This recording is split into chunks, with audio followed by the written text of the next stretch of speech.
Hello everyone. हम आपके लिए रीट लेवल सेकंड की मैथमेटिक्स की टेस्ट सीरीज लेकर आए हैं। तो इसके 30 क्वेश्चन हम करेंगे आज यहाँ पर। तो स्टार्टिंग करते हैं हम क्वेश्चन नंबर फर्स्ट से। फर्स्ट को देखिए, यहाँ पर फर्स्ट अपने पास में दोनों ही कंडीशंस जो है क्यूब रूट के अंदर है। 1 अपॉन क्यूब रूट के अंदर है 8/0.000216 और प्लस के अंदर है क्यूब रूट के अंदर 0.000343। अब यहाँ पर एक एक चीज को अपन सोल्व कर लेते हैं। पहले तो मैं आपको ये बता देता हूँ कि 8 को अपन क्या बना सकते हैं। 8 है अपने पास में 2 की पावर 3 की फॉर्म बन सकता है। देखिए 2 गुना 2 क्या बनता है 8। हमेशा जब भी क्यूब रूट का क्वेश्चन आए तो आपके पास अंदर ऐसी ही फॉर्म होगी कि ये आसानी से 1/3 कैंसिल आउट हो जाए। इसीलिए यहाँ पर 8 क्यू 2 की पावर क्यूब बनी। इसी तरीके से मेरे पास में है 216, इसको क्या लिखा जा सकता है 6 की पावर 3। ठीक है, इसी तरह से मेरे पास में है 343, ये किसकी पावर 3 है 7 की पावर 3। ठीक है, अब यहाँ पर क्यूब रूट के अंदर तो है लेकिन पॉइंट के अंदर है। अब पॉइंट का सोल्यूशन कैसे होगा तो स्टार्ट देखते हैं अपन।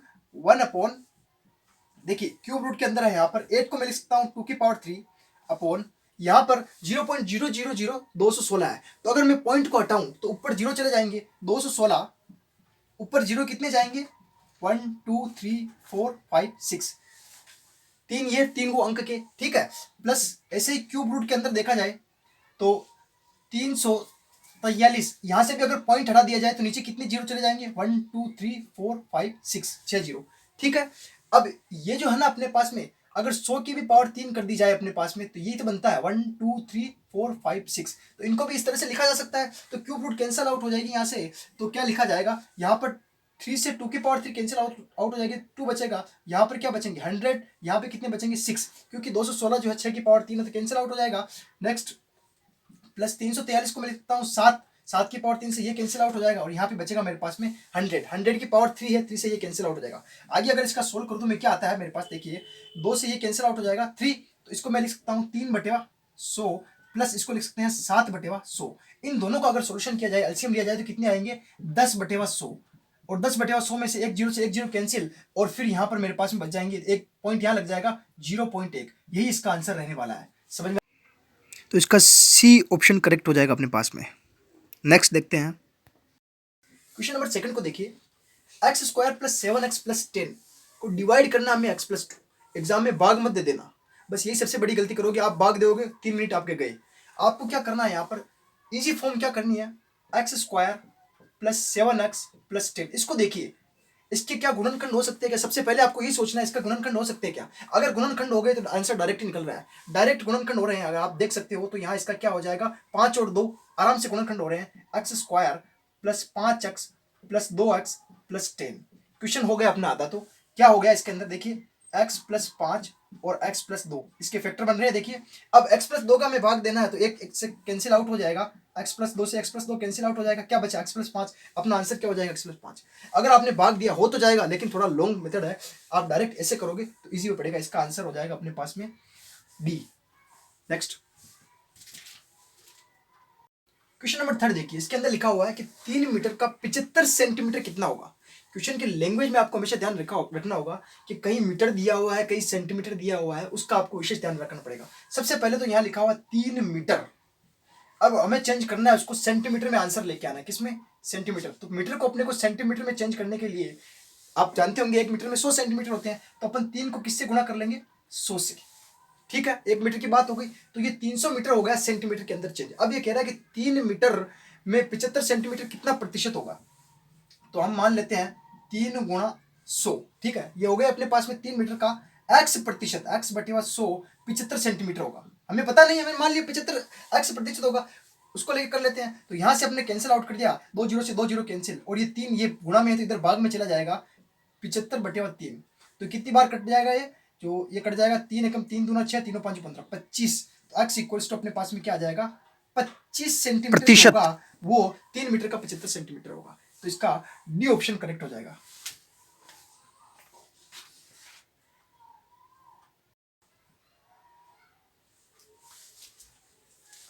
क्वेश्चन नंबर फोर्थ है, किसी संस्था में सदस्यों की संख्या 2500 है। यदि वह संख्या पहले वर्ष में 10% बढ़ती है और दूसरे वर्ष में 10% कम हो जाती है तो 2 वर्षों के बाद सदस्यों की संख्या में कितने प्रतिशत वृद्धि हुई है या कमी हुई है हमें बताना है। तो देखिए क्वेश्चन क्या लिखा हुआ है। सबसे पहले तो कुल संख्या कितनी अपने पास में 2500। अगर लाभ या हानि वाले फॉर्मूले से अपन इसको कर सकते हैं, या क्रय मूल्य विक्रय मूल्य वाले कॉन्सेप्ट लगा के भी अपन इसको आराम से कर सकते हैं। तो कुल मिला के संख्या कितनी अपने पास में 2500। पहले वर्ष की बात हो रही है, कितने प्रतिशत वृद्धि हुई 10%। जब भी प्रतिशत में वृद्धि हो तो 1 + 10/100 आ जाता है। अब जो भी आएगा ये भी आएगा, जो भी आएगा ये आएगा, जितना भी हो। अब अगले साल के लिए सारा ही तो रहेगा अपने पास में, तो इसमें अब अगले साल के लिए क्या कह रहा है, दूसरे वर्ष में 10% की कमी हो जाती है। तो इसी में ही अपन क्या कर लेते हैं, जब भी कमी होती है तो माइनस आ जाता है 10/100। बस इसको सोल्व कर लो, क्या आता है हमें क्या पता, चेक करते हैं। ये 0 से 0 कैंसिल, 0 से 0 कैंसिल आउट हो गया। ये हो गया अपने पास में 2500 गुणा 10 और 1 11/10 इक्वल्स मल्टीप्लाई 10 माइनस 1/10, यानी कि 10 में से 1 गया तो 9/10। 1 0 से 1 0 कैंसिल, 1 0 से 1 0 कैंसिल, इनको हमें मल्टीप्लाई करना है। तो 11 और 9 कितने हो जाएंगे 99। 25 गुना 99, इनको मल्टीप्लाई कर लो यहाँ पे, तो हो जाएंगे अपने पास में 99 को 25 से मल्टीप्लाई कर लो। 9 5 45, 9 2 18, 18 और 4 22, ये वापस सेम 2 2 5, तो आ जाएंगे 5 6 7, 2 2 4, तो 2475 आ रहे हैं। और अपने पास में कुल संख्या कितनी थी स्टार्टिंग में 2500, यानी कितने की कमी होगी 25 की। तो 25 सदस्यों की संख्या कमी हो गई, 25 सदस्यों की संख्या में कमी, यानी कि अपने पास में वृद्धि नहीं हुई कमी हुई। तो ऑप्शन कौन सा सही हो जाएगा अपने पास में, सी वाला। नेक्स्ट देखते हैं। क्वेश्चन में लिखा हुआ है कि एक घनाभ का आयतन 440 घन सेंटीमीटर है और इसके आधार का क्षेत्रफल भी हमें पता है 88 वर्ग सेंटीमीटर। हमें क्या ज्ञात करना है, घनाभ की ऊंचाई ज्ञात करनी है। स्टार्ट करते हैं सबसे पहले। तो घनाभ का आयतन क्या होता है, आयतन होता है घनाभ का आयतन क्या होता है भाई, लंबाई इंटू चौड़ाई गुणा ऊंचाई, यही होता है ना भाई। ठीक है, लंबाई चौड़ाई ऊंचाई। ठीक है, ऐसे ही अपने पास में क्या दिया और फिर गिवन है ये 440, कितना है 440, लंबाई गुणा चौड़ाई गुणा ऊंचाई। ठीक है, और दूसरी चीज दी हुई है कि इसके आधार का क्षेत्रफल 88 वर्ग सेंटीमीटर है। अब आधार में क्या होते हैं, आधार के अंदर तो लंबाई होती है, चौड़ाई होती है, ऊंचाई थोड़ी होती है। तो आधार का क्षेत्रफल क्या हो जाएगा, आधार का क्षेत्रफल लंबाई गुना चौड़ाई कितनी दी हुई है 88।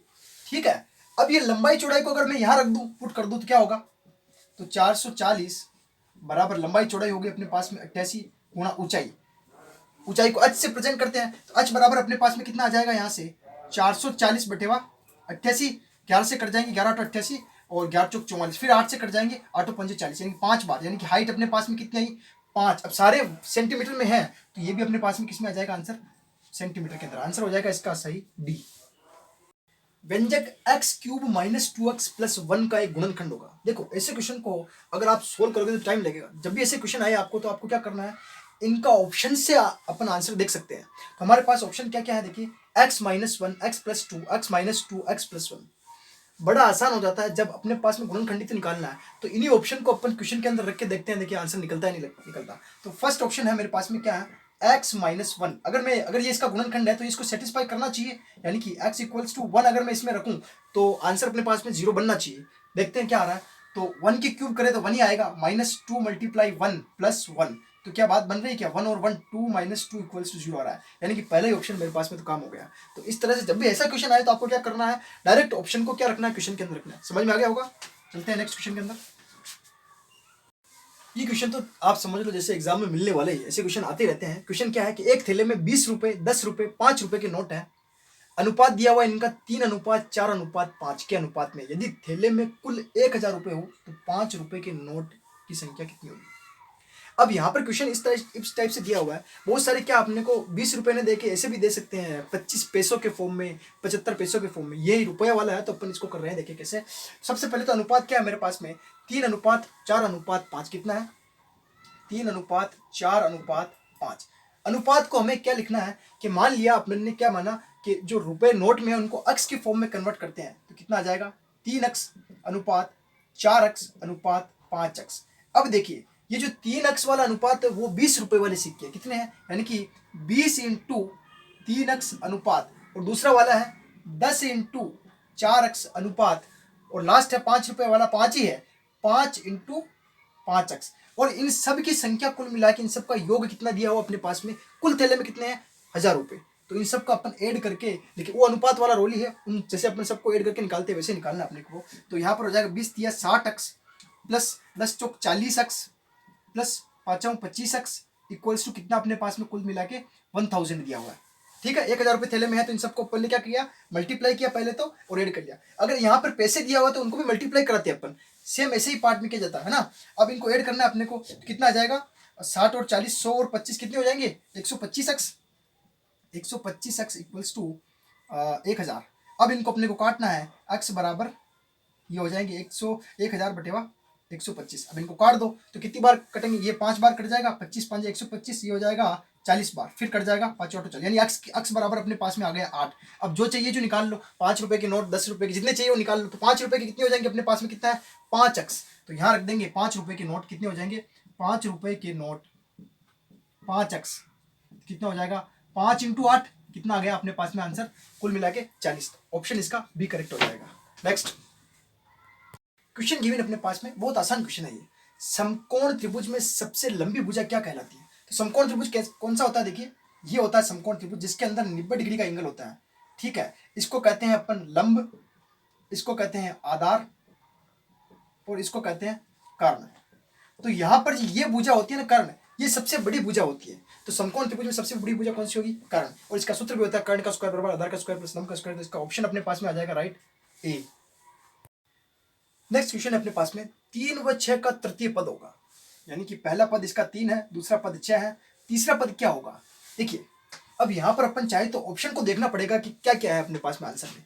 इसमें आंसर में अपने पास में 12 भी है, 8 है, 10 है और 3 है। देखो अगर मैं चाहूँ तो 3 एकम 3, 3 दूनी 6, 3 तिया 9, लेकिन 9 अपने पास में ऑप्शन में नहीं है तो वो आंसर नहीं आएगा। फिर देखते हैं, देखिए 3 का अगर 2 गुना करूँ मैं, 3 गुना 2 तो कितना आ रहा है 6, फिर 6 का 2 गुना करूँ, 6 गुना 2 तो कितना आएगा 12, लेकिन 12 वो आंसर में मेरे पास में बैठ रहा है। देखिए 12 फर्स्ट ऑप्शन के अंदर बैठ रहा है, इसके अलावा और कोई आपके पास में पॉसिबिलिटी इसके अंदर नहीं बैठेगी, तो यही इसका आंसर हो जाएगा। नेक्स्ट देखते हैं क्वेश्चन अपने पास में 2a इक्वल्स टू 3b तथा 4b इक्वल्स टू 5c, तो a अनुपात c का मान क्या होगा। देखिए जब भी ऐसा क्वेश्चन आए तो अनुपात में पूछ रहा है तो आप a b b c इन सबको अनुपात में कन्वर्ट कीजिए। अपने पास में क्या लिखा हुआ है 2a इक्वल्स टू 3b, यानी इसको मैं ऐसे लिख सकता हूँ क्या, a को b के नीचे ले आऊँ, ऐसे ला सकते हैं ना, ये मल्टीप्लाई में तो डिवाइड में हो जाएगा 3/2। ठीक है, ऐसे ही same 4b equals to 5c दिया हुआ मेरे पास में, 4b इक्वल्स टू 5c, तो इसको क्या लिख सकते हैं b/c इक्वल्स टू 5/4। अब इसको इक्वेशन फर्स्ट ले लूँ मैं, इसको इक्वेशन सेकंड ले लें और इन दोनों को अगर मल्टीप्लाई करवा दे तो क्या आएगा a/b, यानी कि फर्स्ट सेकंड को मल्टीप्लाई कर रहे हैं, ये आ जाएगा b/c, ये b से b कैंसिल हो गया ना। ठीक है, इक्वल्स टू इधर क्या आ जाएगा 3/2 मल्टीप्लाई 5/4।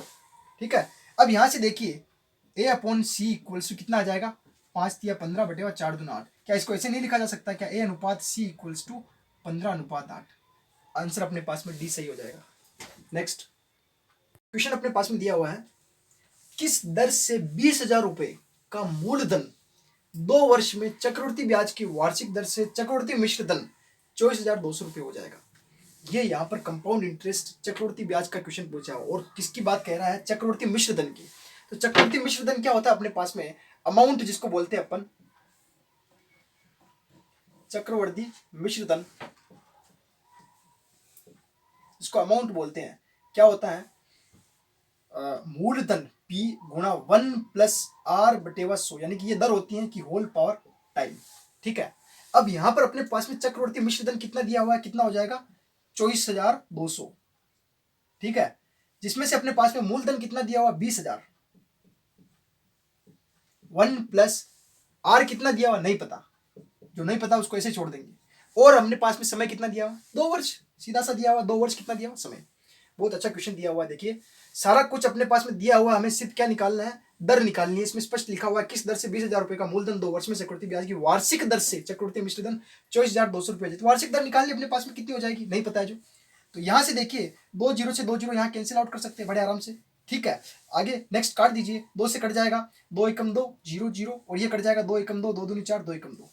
ठीक है, अब यहां पर देखिए क्या बन रहा है अपने पास में 121 बटेवा 100 को इधर भेज दूं मैं नीचे, कोई दिक्कत नहीं, ये गुणा में तो नीचे आ जाएगा इक्वल्स टू 1 प्लस R बटेवा 100। ठीक है, जब भी ऐसी फॉर्म आए तो आपको स्क्वायर ओपन नहीं करना है, यहाँ पर क्या वर्गमूल ले लीजिए। देखिए ये कैसी फॉर्म है, स्क्वायर वाली फॉर्म है, तो वर्गमूल से आसानी से हो जाएगा। वर्गमूल लेने पर जब वर्गमूल लिया तो यहाँ पे क्या हो जाएगा ऊपर 11, क्योंकि ये 11 का स्क्वायर है, यहाँ हो जाएगा 10 और यहाँ से स्क्वायर कैंसिल हो जाएगा, तो कितनी कंडीशन बनेगी 1 प्लस R बटेवा 100। अब इस एक को भी इधर भेज देते हैं तो क्या कंडीशन बचेगी, r/100 इक्वल्स टू 11/10 माइनस 1। तो आ जाएगा अपने पास में 11/10 माइनस, अगर एलसीएम ले लिया तो ऊपर हो जाएगा अपने पास में -10। एलसीएम लेने पर यार नीचे कुछ नहीं तो 1, तो 11 में से 10 गया तो कितना बचेगा, 1/10। अब देखिए और आसान हो गया, r बराबर अपने पास में क्या कंडीशन आ जाएगी, 1/10 गुणा 100। 10 से 10 कैंसिल, तो अपने पास में r बराबर कितना आ गया, 10%। और यही इसका आंसर हो जाएगा, जो कि सी आंसर अपने पास में सही है। क्वेश्चन है अपने पास में, रमेश 8% वार्षिक साधारण ब्याज की दर पर कुछ धन उधार लेकर 12% वार्षिक साधारण ब्याज की दर पर 5 वर्षों के लिए वापस लगाता है, तो उसे ब्याज 1000 रुपये अधिक प्राप्त होता है, तो वह धन क्या होगा। देखिए क्वेश्चन में साधारण ब्याज का कॉन्सेप्ट ही है, लेकिन इसको अपने को थोड़ा सोच के लगाना पड़ेगा। जैसे मैं किसी से पैसे उधार लेता हूँ, है ना, कितने % पे लेके आया और फिर मैंने उन्हीं पैसों को किसी और को दे दिए, यानी मुझे तो क्या हो रहा, फायदा हो रहा ना, लेकिन थोड़ा % ज्यादा ले रहा हूँ मैं, जो भी आ रहा है उससे अगले वाले से मैं लेके पैसे वापस अगले वाले को दे रहा हूँ, लेकिन उसमें बीच में मेरा कुछ रह रहा है मुनाफा।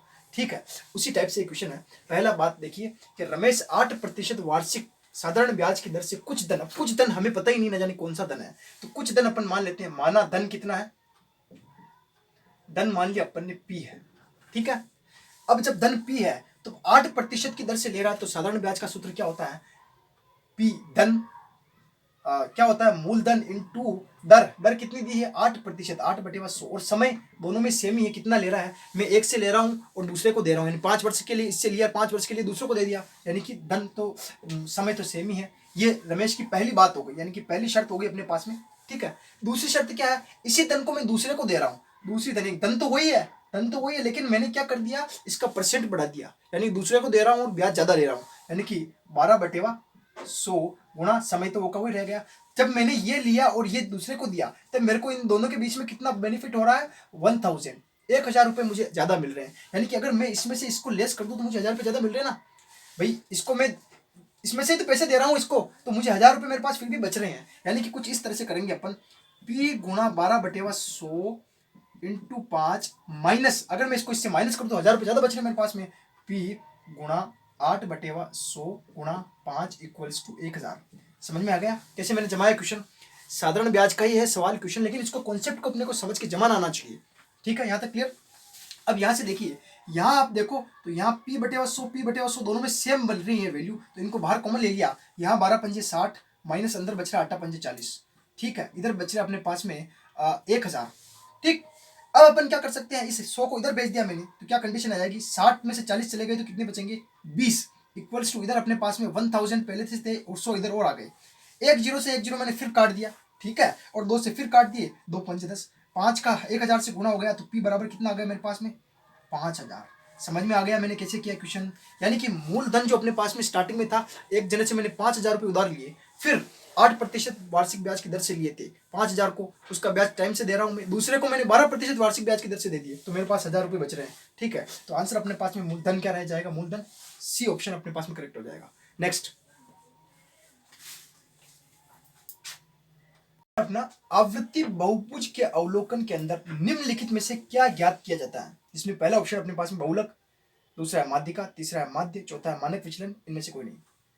अब यदि अपने पास में बहुलक दिया हुआ है माध्यिका, जैसे आवर्ती बहुभुज होता क्या है, आपने देखे होंगे वो फ्रीक्वेंसी बहुभुज वाले, बहुभुज कौन सी कंडीशन होती है, इसी टाइप से तो निकालते हैं अपन, वो हिस्टोग्राफ जिसे बोलते हैं अपन, तो इसके अंदर क्या होती है, फ्रीक्वेंसी आती है एफ अपने पास में, तो क्या निकाला जाता है उसके अंदर, हम क्या निकालते हैं उसके अंदर, बहुलक निकालते हैं, जो अधिकतम बार जिसकी आवृत्ति होती है वही उसका क्या बन जाता है, बहुलक, वही निकालते हैं क्वेश्चन के अंदर। तो आवृत्ति बहुभुज के अंदर अवलोकन जब किया जाता है तो हमें क्या निकलता है, बहुलक, ऑप्शन इसके अंदर ए करेक्ट हो जाएगा। नेक्स्ट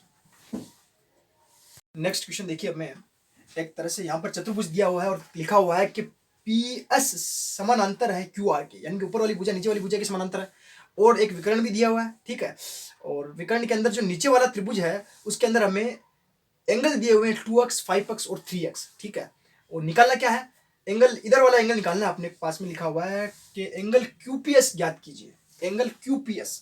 सबसे पहले तो नीचे वाला जो ये अपन बना लेते हैं इसको जैसे, ठीक है, ये दोनों ही समानांतर है भुजाएं। ठीक है, दिया हुआ है ये दोनों समानांतर है, और ये जो एंगल दिया हुआ है अपने को, ये वाला एंगल निकालना है Q, एंगल Q अपने को निकालना है, P लिखा हुआ है S और R। यहाँ नीचे वाला जो एक तरह से ट्राइंगल बन रहा है अपने पास में, इसकी जो अपने पास में एंगल दिए हुए हैं 2x 3x एंड 5x। अब आप जानते हो जब भी ट्रायंगल हो तो ट्रायंगल के सभी एंगल का योग क्या होता है अपने पास में, एडिशन करें तो 180 डिग्री। तो वही अपन यहाँ पे लगाने वाले हैं। तो एंगल अपने पास में हो जाएगा एंगल 2x या 2x plus angle 5x plus angle 3x। एक तरह से कह सकते हैं इनको एड ही करना है अपने को, है ना। तो ये इन सब का एडिशन कितना होगा अपने पास में, 2x 5x 3x कितने 5 3 8 और 10x इक्वल्स टू कितना आ जाएगा 180 डिग्री। कुल मिला के कितने एंगल होते हैं 180 डिग्री के इक्वल। तो x एक जीरो से एक जीरो कैंसिल, यानी x इक्वल्स टू अपने पास में 18 डिग्री हो जाएगा। कितना, यानी कि ये 18 डिग्री होते हमें पता चला कि इस वैल्यू 2x जो एंगल था वो कितना हो जाएगा 36 डिग्री। 18 दूना 36, जो 5x था वो कितना हो जाएगा 18 पंजे 90, और लास्ट वाला 3x था 18 तिया 54x 54। अब यहां अपने को यह पता चला कि ये एंगल अपने पास में 54 आ गया। आप जानते हो जब भी चतुर्भुज हो तो उसकी सम्मुख भुजाएं, सम्मुख एंगल क्या होते हैं, बराबर होते हैं। ठीक है, ये 54 क्योंकि ये समानांतर भुजाएं हैं, ये 54 डिग्री है, 5x है, तो ये 90 डिग्री हो जाएगा। ये 90 डिग्री हो जाएगा। जब भी सम्मुख एंगल क्या होते हैं वो समान होते हैं, तो ये 90 डिग्री हुआ तो ये भी कितना हो जाएगा 90 डिग्री का। ठीक है, तो आंसर अपना हो जाएगा इसके अंदर सी, करेक्ट। ऐसा क्वेश्चन देखिए, अलजेब्रिक क्वेश्चन है, एग्जाम में मिलने वाले हैं, चाहे यहाँ स्क्वायर फॉर्म आए चाहे यहाँ क्यूबिक फॉर्म आए, एक क्वेश्चन यहाँ मिलने वाला है। क्वेश्चन देखो दिया हुआ अपने पास में, क्या गिवन अपने पास में x plus 1/x equals to √13। जब भी ऐसा क्वेश्चन आए आपके पास में, आपको तुरंत x स्क्वायर और x क्यूब वाली फॉर्म पता होनी चाहिए कि कैसे निकाली जाती है। ये तो क्यूब वाली पूछी, लेकिन आपको स्क्वायर वाली पता होनी चाहिए, वो निकलेगी तभी निकलेगी। तो आपको क्या करना है, इसका क्या करना है, इसको इक्वेशन फर्स्ट दे दो और इसका स्क्वायर कर लो, है ना। स्क्वायर करने पर यानी कि वर्ग करने पर, देखो कोई फॉर्मूला वगैरह याद करने की जरूरत नहीं है, डायरेक्ट करने की कोशिश कीजिए, है ना। वर्ग किया इनका तो क्या हो जाएगा x square plus 1/x square, इधर भी स्क्वायर किया तो 13 बन जाएगा। इधर एक स्टेप और बनेगी, क्या बनेगी, a square plus b square plus 2ab, यानी कि 2 मल्टीप्लाई ये, यानी ठीक क्या हो रहा है यहाँ पर 2 मल्टीप्लाई 1/x मल्टीप्लाई x, इस x से x कैंसिल, क्या बच रहा अपने पास में केवल 2। इस 2 को मैं इधर भेज दूं तो क्या कंडीशन बनेगी 13 माइनस, तो समझ में आ गया। ठीक है, तो क्या कंडीशन आ जाएगी मेरे पास में 11, यानी कि x square plus 1/x square equals to 11। यहाँ इक्वेशन सेकंड दे दो, equation first multiply equation second कर दो, आंसर आपका क्यूब फॉर्म में आ जाएगा। मल्टीप्लाई क्यों करें, यहाँ स्क्वायर है, यहाँ पर पावर 1 है, पावर 2 और पावर 1 का मल्टीप्लाई होगा तभी पावर 3 बनेगी। जब मल्टीप्लाई किया मैंने x plus 1/x multiply x square plus 1/x square equals to 11 का इससे मल्टीप्लाई होगा 11 मल्टीप्लाई √13। समझ में आ गया, सबका मल्टीप्लाई करना पड़ेगा भाई, इसका इससे मल्टीप्लाई कर दिया, अब इनको मल्टीप्लाई किया तो यहाँ बन गया एक्स क्यूब, फिर इसका इससे मल्टीप्लाई कराया तो क्या बनी कंडीशन 1/x, इसका इससे मल्टीप्लाई किया तो क्या x प्लस इसका इससे मल्टीप्लाई किया तो 1/x cube equals to 11 multiply √13। अब देखिए ये जो वैल्यू है मेरे पास में यही तो नहीं है इक्वेशन फर्स्ट, तो बाई इक्वेशन फर्स्ट से अगर मैं वैल्यू √13 रख दूं और उसको उधर भेज दूं माइनस की कंडीशन में, तो आंसर तो मेरा बन गया ना x cube plus 1/x cube, यही तो मुझे लाना था। तो हमने पास में बन जाएगा 11 √13 माइनस, इसको इधर भेज दिया मैंने, क्या था √13। ठीक है, √13 इन दोनों में से अगर मैं कॉमन ले लूं, √13 अगर कॉमन ले लिया, अंदर क्या बचेगा 11 माइनस 1। ठीक है, 11 में से 1 गए तो 10 √13, आंसर अपने पास में कौन सा हो जाएगा, डी करेक्ट हो जाएगा। नेक्स्ट क्वेश्चन अपने पास में, निम्नलिखित में से कौन सा गणितीय कथन सत्य है और मूल्यांकन के इक्वल दी हुई सारी वैल्यू। तो देखो ये गणितीय जो शिक्षण विधि है उसी का क्वेश्चन है, तो इसमें डायरेक्ट पहले ऑप्शन अपने पास में करेक्ट हो जाएगा, मूल्यांकन इक्वल्स टू मापन प्लस निर्णय, क्योंकि निर्णय मूल्यांकन के अंदर मापन और निर्णय दोनों लिए जाते हैं। नेक्स्ट देखते हैं, नेक्स्ट क्वेश्चन अपने पास में, एक तंबू में 6 मीटर ऊंचाई तक बेलनाकार और उसके ऊपर शंक्वाकार है। एक तंबू इस टाइप से है कि 6 मीटर तो क्या है वो बेलनाकार है और उसके बाद में क्या है शंक्वाकार है। आधार का व्यास 90 मीटर है और शंक्वाकार बाग की ऊंचाई 28 मीटर है। बनाने में प्रयुक्त कैनवास का क्षेत्रफल मीटर स्क्वायर में निकालना है। यानी कि कुछ इस तरह से पार्टीशन बन रहा अपने पास में। एक स्टार्टिंग में तो अपने पास में क्या दिया हुआ बेलन, यानी कि उसकी आकृति समझा रहा हूं मैं आपको। स्टार्टिंग में अपने पास में क्या दिया हुआ है बेलन, और इसके बाद में उसकी आकृति कौन सी है शंक्वाकार, यानी कि टोपी के आकार का।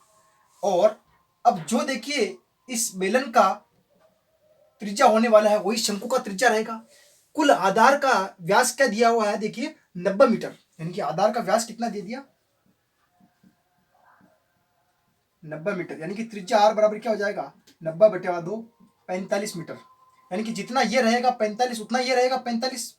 और इसकी ऊंचाई अपने पास में गिवन दी हुई है कितनी, 6 मीटर। तंबू की 6 मीटर ऊंचाई बेलनाकार है, यानी कि ये दी हुई है 6 मीटर। और सबसे अच्छी बात है सारे मीटर में है तो कोई दिक्कत नहीं, हमें किसी को भी सेंटीमीटर में चेंज नहीं करना है। दूसरी बात, शंक्वाकार बाग की जो ऊंचाई दी हुई है इन्होंने कितनी दे रखी है, 28 मीटर, 28 मीटर। ठीक है, अब आप जानते हो इन दोनों का हमें अगर कैनवास बनाना है तो कहाँ, यहाँ लगेगा कैनवास, यहाँ लगेगा, यानी कि वक्र पृष्ठीय क्षेत्रफल चाहिए हमें। यहाँ आधार में तो कोई कैनवास लगेगा नहीं, यानी कि पूरे का चाहिए अपने को नीचे वाला भाग, और शंकु के भी नीचे वाला भाग नहीं चाहिए, तो वक्र पृष्ठीय क्षेत्रफल चाहिए। तो इसका क्षेत्रफल क्या हो जाएगा, बेलन का, बेलन प्लस शंकु, इन दोनों का कौन सा क्षेत्रफल चाहिए अपने पास में, वक्र पृष्ठीय क्षेत्रफल। तो बेलन का वक्र पृष्ठीय क्षेत्रफल क्या होगा, 2πr(h). सबसे बड़ी बात, अपने पास आंसर भी पाई के अंदर है, तो पाई को नहीं हटाना, पाई की वैल्यू पाई की एग्जैक्ट ही रखनी है अपने को, प्लस इसका देखिए क्या होता है, πrl, यानी कि इसके अंदर अपने को एक तिरछी ऊंचाई चाहिए होती है, πrl। और ये अल क्या हो जाएगा अपने पास में, अल इक्वल्स, देखिए एक तरह से यहाँ अगर 90 डिग्री बन जाए तो क्या हो जाएगा, ये कर्णित है तो अंडर रूट के अंदर अपने पास में 45 का स्क्वायर प्लस 28 का स्क्वायर हो जाएगा ना।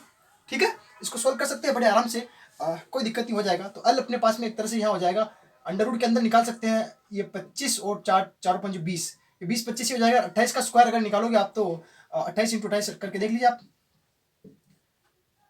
8 × 8 = 64, 8 दूना 16, 16 और 6 कितना हो जाएगा 22, गुना 8 दूना 16, 1 2 दूना 4, 1 5, तो हो जाएगा 4 6 और 2 8, 5 और 6 784। तो ये कितना हो गया अपने पास में 784। इसको ऐड कर लीजिए आप, 25 में 5 और 4 9, 8 और 10 8, 2809, यानी कुल मिला के अंडर रूट के अंदर अपने पास में आया 2809, जो ये होता है अपने पास में 25 26 30 40, ये हो जाएगा 53 पे, क्या आएगा अपने पास में 50। ये स्क्वायर रूट किसका बनता है, 3 3 9, 53 का बन जाएगा अपने पास में। ठीक है, तो अल इक्वल्स टू अपने पास में क्या आ गया 53, ये आधा काम हो गया।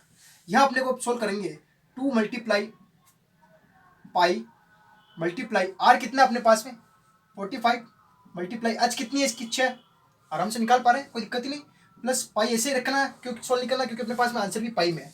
मल्टीप्लाई आर 45, मल्टीप्लाई एच कितना निकला 53। ठीक है, अब यहाँ से अपन पाई पाई इन सब में से कॉमन ले लेते हैं, बाहर क्या निकलेगा 45 दूना 90 और 9 × 54 540, प्लस इसमें से 45 और 53 का और गुणा कर लीजिए, तो 45 और 53 इसका गुणा कर रहा हूँ मैं, 5 × 15, 4 × 12, 1 13, 5 25, 2 5 20, 2 22, तो हो जाएगा 5 3 8, 2 1 3, 2385। तो अपने पास में हो जाएगा पाई, और अंदर हो जाएगा 5 8 और 4 12, 5 और 3 8 1 9, 2925 पाई। ये 2925 पाई अपने पास में फर्स्ट ऑप्शन ही बन रहा है ए। ठीक है, नेक्स्ट देखते हैं। नेक्स्ट क्वेश्चन अपने पास में, एक तल में कितनी रेखाएं खींची जा सकती हैं, ऑप्शन है 3 2 और इनफाइनाइट, इनमें से कोई नहीं। अब देखिए यहाँ पर ये जैसे अपने पास में तली है, इसमें कितनी रेखाएं खींच सकता हूँ मैं भाई, बताओ, अनंत रेखाएं खींच सकते हैं, इसका तो कोई है ही नहीं, 1 2 3 का तो कोई तुक बनता ही नहीं यहाँ पे, तो ऑप्शन सी इसमें करेक्ट हो जाएगा। नेक्स्ट क्वेश्चन अपने पास में, विद्यालय आधारित मूल्यांकन है, तो आप जानते हो विद्यालय आधारित मूल्यांकन क्या होगा, सतत एवं व्यापक मूल्यांकन, तो ऑप्शन इसके अंदर अपने पास में जाएगा CCE वाला हो जाएगा, बी ऑप्शन। नेक्स्ट अपने पास में, गणित की पाठ्य पुस्तकों की महत्वपूर्ण विशेषता है, देखिए ऑप्शन दिया हुआ इसके अंदर, पहला पाठ्य वस्तु, दूसरा दिया हुआ है भाषा व शैली, पाठ्य वस्तु है, देखिए पाठ्य वस्तु के अंदर भाषा व शैली भी आ जाएगी, तीसरा ऑप्शन दिया हुआ पुस्तक की आकृति, तो वो भी सारी उसी के अंदर आ जाएगी भाई, उसका आकार कैसा है, तो ये सभी हो जाएगा मेरे हिसाब ख्याल से, इनमें से सभी डी वाला ऑप्शन इसमें करेक्ट हो जाएगा। नेक्स्ट क्वेश्चन अपने पास में, उच्च प्राथमिक स्तर पर गणित शिक्षण का सर्वाधिक महत्व है, देखिए इसके अंदर तो सीधा ही लिखा हुआ है, कौन सा है, व्यवहारिक होना चाहिए, तो ऑप्शन है इसके अंदर करेक्ट हो जाएगा। क्वेश्चन अपने पास में, यदि ज्ञान को एक संरचनात्मक प्रतिमान में न प्रस्तुत किया जाए तो वह शीघ्र ही हो जाएगा, यहाँ पर ध्यान रखने वाली बात है न प्रस्तुत किया जाए, है ना, नया शब्द आ रहा है, यानी कि नई वाला नेगेटिव सेंटेंस लेना अपने को।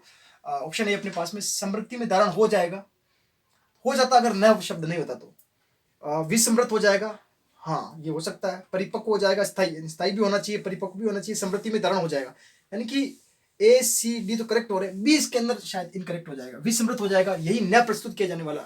नेक्स्ट देखते हैं क्वेश्चन अपने पास में, कि ये वाला जो चिन्ह दिया हुआ है इसको कहते हैं समेशन, समेशन चिन्ह प्रदर्शित करता है, तो हमेशा ध्यान रखिए समेशन चिन्ह जो है एडिशन, यानी कि सभी संख्याओं के योग को प्रदर्शित करता है, तो ऑप्शन फर्स्ट ही अपने पास में क्लियर हो जाएगा, योगफल को प्रदर्शित करता है। नेक्स्ट शिक्षण में गणित भाषा का प्रमुख गुण है? ऑप्शन ए है अपने पास में शुद्धता, बी है यथार्थता, सी है सक्षमता, डी है सभी। गणित तो देखिए शुद्ध होती है, यथार्थ होती है, सक्षम होती है, ये तो इसके प्रमुख गुण ही है, तो इसके अंदर सभी ऑप्शन करेक्ट हो जाएगा, डी ऑप्शन इसके अंदर करेक्ट है। नेक्स्ट क्वेश्चन है अपने पास में, बालकों की अशुद्धियों को दूर करने का उत्तम उपाय है। ऑप्शन ए अपने पास में, बोलते समय बालकों की अशुद्धियों को दूर करना, शाम पट पर अभ्यास कराना, सस्वर वाचन का अभ्यास कराना, अध्यापक को अपना आदर्श प्रस्तुत करना। तो मेरे ख्याल से इसके अंदर डी हो जाएगा, अध्यापक को अपना आदर्श प्रस्तुत करना, ये डी वाला ऑप्शन इसके अंदर करेक्ट हो जाएगा। प्रथम शैक्षिक मनोवैज्ञानिक माना जाता है। ऑप्शन ए स्किनर, थोंडाइक ही है इसके अंदर, तो सीधा सही है, ऑप्शन बी करेक्ट हो जाएगा इसके अंदर। पास में विज्ञान की कक्षा में निम्नलिखित गतिविधियों में किसका सबसे कम शैक्षिक मूल्य है? ऑप्शन ए है वैज्ञानिक सिद्धांत की चर्चा करना, ये तो है भाई, वैज्ञानिक सिद्धांत की चर्चा तो करेंगे ही है। नेक्स्ट है अपने पास में डिजाइन बनाना, डिजाइन भी बना सकते हैं। इसके बाद आता है मॉडल का निर्माण करना, ये भी है। लास्ट डी ऑप्शन है सरल प्रयोग के बारे में पढ़ना। देखो अपन ये थोड़ा सोच के चलेंगे हमें सरल ही करना है, थोड़ा टफ भी कर सकते हैं, तो सरल प्रयोग में करना ये मुझे नहीं लगता, थोड़ा यही इसके अंदर हो जाएगा करेक्ट। निम्नलिखित में से कौन सा वैज्ञानिक प्रवृत्ति वाले व्यक्ति की व्यक्तित्व विशेषता को प्रदर्शित नहीं करता? फर्स्ट ऑप्शन है इसके अंदर प्रमाण मांगना, सेकंड ऑप्शन है इसके अंदर अपने पास में पक्षपाती राय, थर्ड है तर्क संगत चिंतन, और फोर्थ है व्यापक सोच।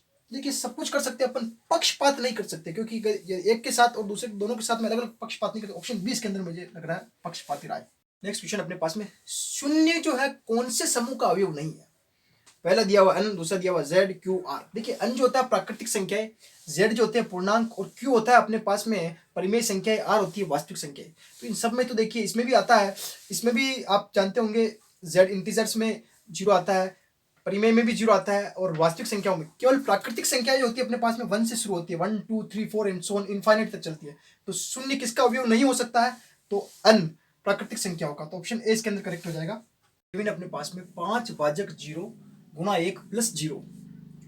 देखिए अगर अपन इसको बोर्ड मास के रूल से अगर सोल्व करें तो सबसे पहले 0 का अपने को डिवाइड करना पड़ेगा, यानी कि 5 भाजक 0 गुणा 1 प्लस 0, यानी कि सबसे पहले भाग वाले बोर्ड मास का क्या कहता है, ब्रैकेट सबसे पहले, डिवाइड सबसे पहले सोल्व करना ब्रैकेट के बाद में। तो डिवाइड को अगर सोल्व करें अपन, सबसे पहले अगर 0 का भाग देंगे तो ये इन्फिनिटी की कंडीशन बनेगी, जो कि एक अपरिभाषित कंडीशन बनती है। अब चाहे इसका किसी से भी मल्टीप्लाई करा दो, कुछ भी करा दो, एक अपरिभाषित कंडीशन ही बनती है। तो यहाँ पर ऑप्शन अपने पास में क्या हो जाएगा, या तो इन्फिनिटी, अब ऑप्शन में अपने पास में एक तो 0 है, अपरिभाषित है, 1 है, और इनमें से कोई नहीं, तो ऑप्शन अपने पास में बी करेक्ट हो जाएगा, अपरिभाषित। दोस्तों आज जो अपन ने क्वेश्चन किए रीट लेवल सेकंड मैथमेटिक्स को लेकर, बहुत ही रीट के एग्जाम को पर्पज से बहुत इंपॉर्टेंट क्वेश्चन है। इनमें से आप करके देखना और कमेंट करके जरूर बताना कि आपको कितने आए इनमें से। तो हमारी वीडियो को लाइक एंड शेयर जरूर कर देना, और चैनल को सब्सक्राइब करना मत भूलना। धन्यवाद।